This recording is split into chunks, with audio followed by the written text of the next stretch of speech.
Sa video na ito ay mas makikilala nyo pa ng lubusan ang isa sa napakahusay na aktor sa ating bansa na si Baron Geisler. Malalaman nyo rin sa video na ito ang kanyang biography or lifestyle, ang mga kontrobersya na iniugnay sa kanya, ano nga ba ang pagkakaiba ng isang baron noon at ngayon, ano-ano nga ba ang rason kung bakit siya nagbago, ano-ano rin ang kanyang malaking pinagsisisihan nung namatay ang kanyang ina.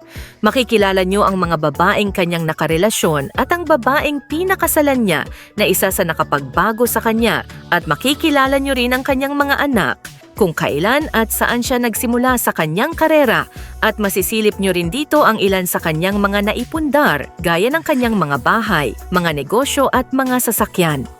Ang isang German-American actor, producer, songwriter, painter, diver at entrepreneur na si Baron Geisler na may buong pangalan na Baron Frederick von Geisler ay ipinanganak noong Hunyo 5, 1982 sa Clark Air Base, Angeles City, Pampanga. Siya ay nakapag-aral ng high school sa Chevalier School sa Angeles City at nakapagtapos ng kolehiyo noong Abril 25, 2022 sa kursong Bachelor of Arts in Theology sa All Nations College sa lungsod ng Antipolo sa Rizal. Noong kabataan niya ay pangarap niya talagang maging isang banker o di naman kaya ay isang veterinarian, pero kung hindi man talaga siya nag-artista, siguro nag-fine arts siya. Ang kaniyang mga magulang ay sina Donald David Geisler Jr. na isang German-American at former U.S. military personnel sa Angeles City at Gracia Cantor Bayonito na mula sa Calabanga, Camarines Sur. Pero pumanaw ang kanyang ina noong Enero 2017 dahil sa sakit na cancer. Siya ay may dalawang kapatid na sina Donald Geisler na isang retired Filipino taekwondo athlete at nagrepresenta sa Pilipinas sa Summer Olympic Games taong 2000 hanggang 2004 at ang kanyang kapatid na babae naman ay si Grace Geisler Morales. Alam nyo ba mga Meg na palagi siyang nagsusuot ng salamin upang mapabuti ang kanyang paningin dahil hindi siya nakakakita ng maayos kapag wala ito. Siya ay miyembro ng isang banda na Biscuit PH. Siya din ay isang painter at nagbebenta siya ng kanyang mga artworks. Ang kanyang favorite color ay blue. Ang kanyang paboritong pagkain ay spicy food, cayenne pepper at sinigang. Ang kanyang paboritong dessert ay ice cream na may Rocky Road flavor. Ang kanyang favorite weird food combination ay sinigang with ketchup. Ang kanyang paboritong sport ay boxing. Ang kanyang paboritong aktor ay si Johnny Delgado. Ang kanyang mga inidolo na artista pagdating sa pag-arte ay sina Aga Mohlak, Piolo Pascual at John Lloyd Cruz. Siya din ay isang black belter sa taekwondo at gymnastics. Ang kanyang hobbies ay ang new martial arts, lalo na ang Filipino techniques tulad ng arnis at kali. Isa siyang professional diver, kung kaya't mahilig siyang magkolekta ng mga divers wetsuits at mga shoes. Ang kanyang childhood memory ay ang pagiging kiddie comedian sa Ang TV, lalo na noong nag-audition sila sa Nepo Coliseum sa Angeles City. Ang kanyang favorite place ay Holland, Netherlands at Amsterdam. Ang mga katangian na hinahanap niya sa isang kaibigan ay ang pagiging tapat at palaging nagsasabi ng totoo nang hindi pinapaganda o pinalalabo ang katotohanan. Siya ang klase ng estudyante na good listener at obedient. Ang kanyang go-to karaoke song ay Fix You by Coldplay. Siya at ang kanyang asawa ay kasalukuyang umiikot sa buong bansa to promote mental health awareness. Meron siyang 19 na tattoos sa kanyang buong katawan at ang lahat ng ito ay may mga kahulugan. Kinailangan niyang magbawas ng 10 pounds sa loob ng 2 linggo dahil sa pelikulang Dollhouse at ayon sa kanya ito ay hindi madali. Ang kaniyang motto ay accept the things I cannot change the things I can, and surrender everything to God. Hindi maikakaila na isa sa napakagaling at isang versatile na aktor si Baron.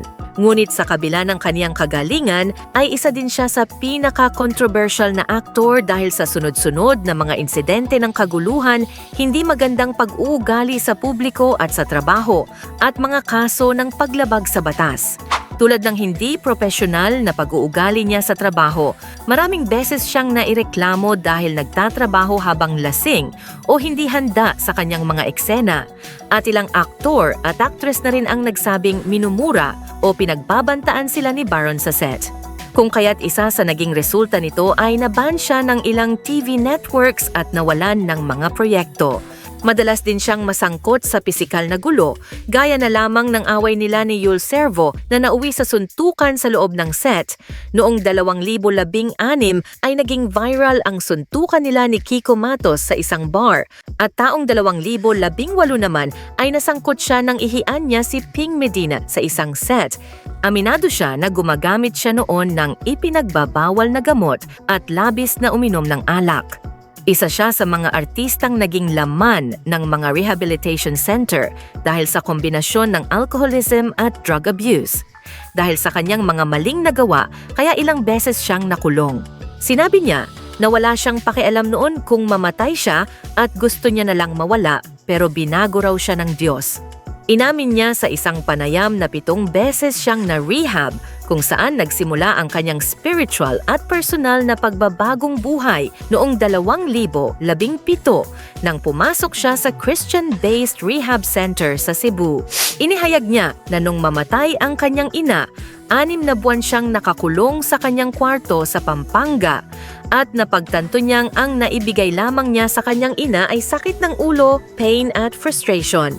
Kaya't malaki ang kanyang pagsisisi dahil hindi na nakita ng kanyang ina ang kanyang tagumpay, na nakabili na siya ng sarili niyang bahay, tumigil na siya sa pag-inom, nagsisikap siyang maging mabuting tao at hindi man lang nakilala ng kanyang ina ang kanyang anak na si Talitha. Sabi niya na ang pagkakaiba ng isang baron noon at ngayon ay ang isang baron noon ay proud and lazy at ang isang baron naman ngayon ay humble and lovable. At sabi rin niya na unti-unti siyang nabago dahil sa pag-attend niya ng fellowship tuwing Huwebes at pagsimba tuwing Linggo. Payo niya sa mga may pinagdadaanan katulad niya na kailangan na gustuhin ang pagbabago na galing sa puso. Anya, recovery comes from acceptance, humility, and surrender. Ngayon naman ay makikilala nyo na ang mga babaeng na link o nakarelasyon ng actor na si Baron Geisler at ang babaeng pinakasalan niya na isa sa nakapagbago sa kanya, Jody Santa Maria. Sina Jody Santa Maria at Baron Geisler ay unang nagkakilala at naging co-stars sa teen drama na Tabing Ilog na ginampanan nila ang mga karakter na sina George at Fonzie. Noong 1979, naging magkasintahan sila ngunit tumagal lamang ang kanilang relasyon ng 1 taon at naghiwalay noong 2000. Bagamat naghiwalay sila, ay nanatili pa rin silang matalik na magkaibigan.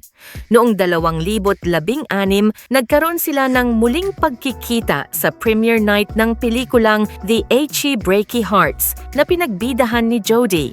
Noong 2017, dumalo si Jody sa burol ng ina ni Baron sa Pampanga.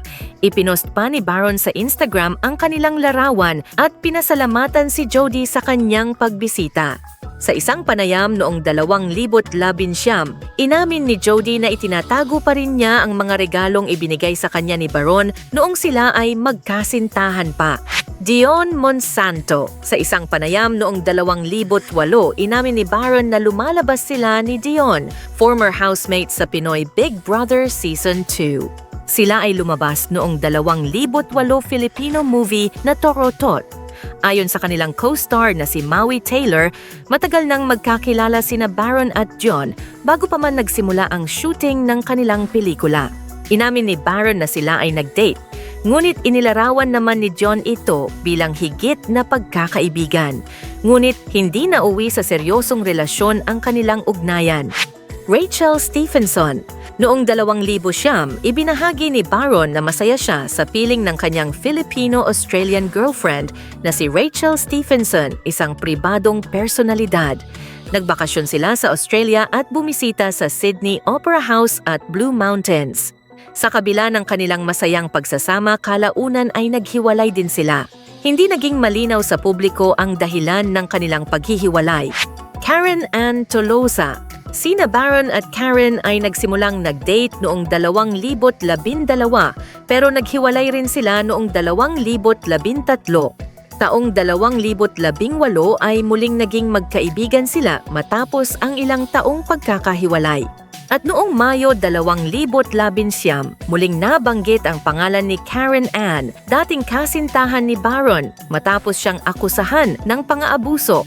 Nagsimula ito nang tanungin si Baron ng isang netizen sa Twitter kung bakit siya binigyan ng pagkakataong makabalik sa TV series na Ang Probinsyano kahit may kontrobersya siya sa pananakit.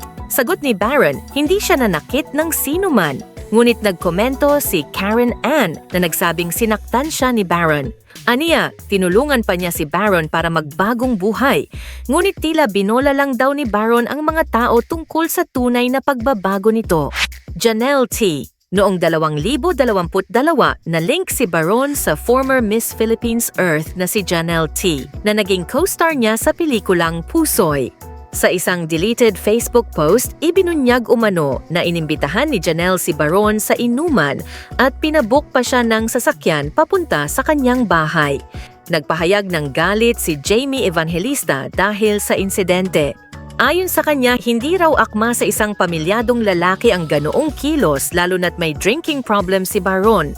Humingi ng paumanhin si Jamie at inamin na galit lamang siya noong mga panahong iyon.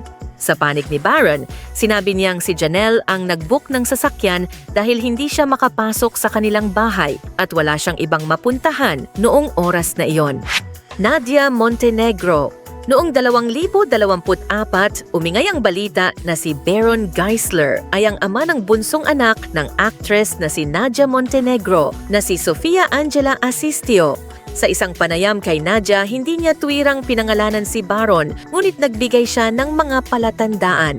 Isinilang si Sofia noong Agosto 13, 2006.